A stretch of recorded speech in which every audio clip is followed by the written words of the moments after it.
নমস্কার। আজকে লেসনে আমরা শিখব পুনরায় কপালভাতি ক্রিয়া। কপালভাতি ক্রিয়াকে ভালো করে রপ্ত করতে হবে, কেননা আমরা পরের লেসনগুলোতে শিখব বিভিন্ন ধরনের আসনের সাথে, সেটা অর্ধমৎস্যেন্দ্রাসন হতে পারে, সেটা মুন্ডুকাসন হতে পারে, সেটা উত্তান পাদাসন হতে পারে, নৌকাসন হতে পারে, যে আসনই হোক সমস্ত আসনের সাথে কপালভাতি ক্রিয়াকে করতে হবে। এই জন্য প্রথমে আমাদেরকে কপালভাতি ক্রিয়াকে ভালো করে রপ্ত করতে হবে। এই জন্য আজকে থার্ড লেসন কপালভাতি ক্রিয়া। কপালভাতি ক্রিয়াকে যদি আপনি রেগুলার প্র্যাকটিস করেন তাহলে কিন্তু সমস্ত রোগ, সেটা যে রোগই হোক, সেটা আপনার পেট সম্বন্ধিত বিমারি হতে পারে, আপনার শ্বসনতন্ত্র সম্বন্ধিত বিমারি হতে পারে, আপনার এক্সক্রিটরি সিস্টেম মানে যেমন আপনার প্রোস্টেট গ্ল্যান্ড, আপনার কিডনি প্রবলেম, এই সমস্ত কিছু কিন্তু ধীরে ধীরে ধীরে ধীরে দূর হবে যদি আপনি পারফেক্টলি কপালভাতি ক্রিয়াকে প্র্যাকটিস করেন। তো আগের লেসনগুলোতে শিখেছি এবং আজকে শিখবো কপালভাতি ক্রিয়াকে করার জন্য আপনার যে আসন সেটা হবে পদ্মাসন। ঠিক আছে, কারণ পদ্মাসনে কপালভাতি ক্রিয়াকে ঠিকঠাক শিখে নিতে হবে, বারবার প্র্যাকটিস করতে হবে, তবে আমি অন্য আসনগুলোতে কপালভাতি ক্রিয়াকে ভালো করে করতে পারবো। তো প্রথমে আপনি যদি বসতে না পারেন তাহলে এটা হচ্ছে সুখাসন, এইভাবে বসেও করবেন। সুখাসন থেকে 2 দিন পর আপনি করবেন অর্ধ পদ্মাসন, মানে এইভাবে, মানে লেফট পাটাকে তুলে রাইট থায়ের উপর, এটা হচ্ছে অর্ধ পদ্মাসন। তারপর 5 দিন বা 1 সপ্তাহ প্র্যাকটিস হলো, তারপর এটা হলো আপনার পদ্মাসন। তো পদ্মাসনে বসে এখন করব কপালভাতি ক্রিয়া। এটা হচ্ছে জ্ঞান মুদ্রা, ইন্ডেক্স ফিঙ্গার, থাম, এই দুটোকে একত্রিত করে হাঁটুর উপর এইভাবে রাখলে এটাকে বলা হয় পদ্মাসন উইথ জ্ঞান মুদ্রা বা চিন মুদ্রা। হাতকে কখনোই এইভাবে রাখবো না, হাতকে রাখবো এইভাবে। আগেও শিখেছি, রেগুলার শিখতে হবে, বারবার শিখতে হবে, তবেই এটা মনের মধ্যে ঠিকঠাক বসে যাবে। তো এটা হলো জ্ঞান মুদ্রা বা চিন মুদ্রা উইথ পদ্মাসন। এখন মেরুদণ্ড কিন্তু স্ট্রেট থাকবে, যোগের নিয়ম, স্পাইনাল কর্ড একদম স্ট্রেট, আর গর্দান আপনার থাকবে একদম সিধা। কখনোই আমি দেখেছি কপালভাতি প্রাণায়াম করার সময় অনেকজন কি করেন, এইভাবে হিলতে থাকেন বা এরকমও করেন কখনো কখনো, মানে শ্বাসকে ভেতর দিকে খেচেন, কিন্তু শ্বাসকে ভেতরের দিকে ইনহেলিং নয়, এটাকে ফোর্সফুলি এক্সেলিং, মানে ফোর্সের সাথে শ্বাসকে নির্গত করা। বোঝা গেছে?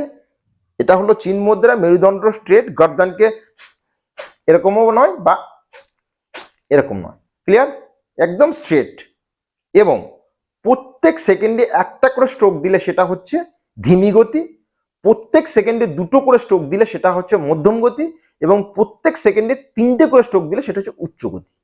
আগের লেসনে ধীমি গতি, মধ্যম গতি শিখেছি, আজকে শিখবো উচ্চ গতি মানে তীব্র গতি, সেকেন্ডে 3 বার, ক্লিয়ার।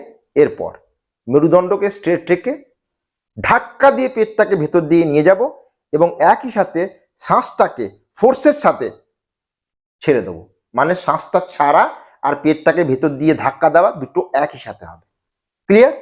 আর শরীরটা রাখতে হবে স্ট্রেট, ক্লিয়ার। 3টে নিয়ম, শ্বাসকে ছাড়লাম, পেটকে ধাক্কা দিলাম, আর শরীরটাকে স্ট্রেট রাখলাম। অনলি পেটটা ভেতরের দিকে যাবে, বাকি শরীরে কোনো হেলাডোলা নাড়াছড়া হবে না, ক্লিয়ার। তো এইভাবে বসলাম। তো এখন দেখা যাক কপালভাতি ক্রিয়াকে কেমন করে করতে হবে উচ্চ গতিতে। তো এইভাবে রেখে মেরুদণ্ডকে স্ট্রেট করে 1 সেকেন্ডে 3টে স্ট্রোক।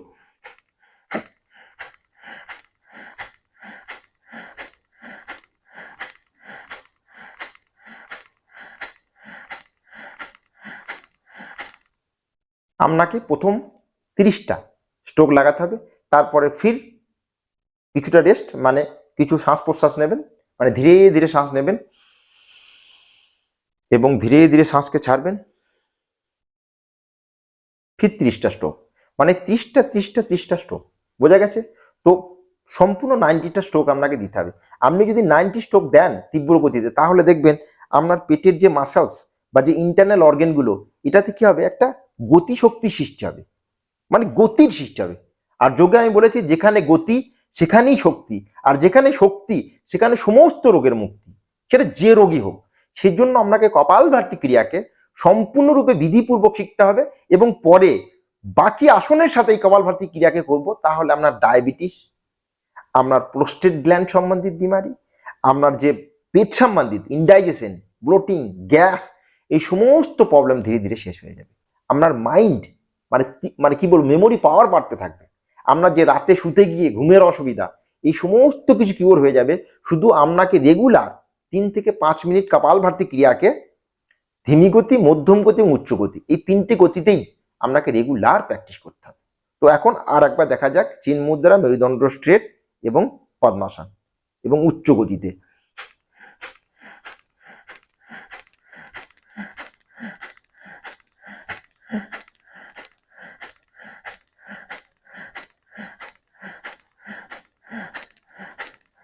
আপনি নিজেই বুঝে দেখেন, যদি এই গতিতে কপালভাতি ক্রিয়াকে করা যায় তাহলে শরীরের মধ্যে কি কোনো রোগ থাকতে পারে?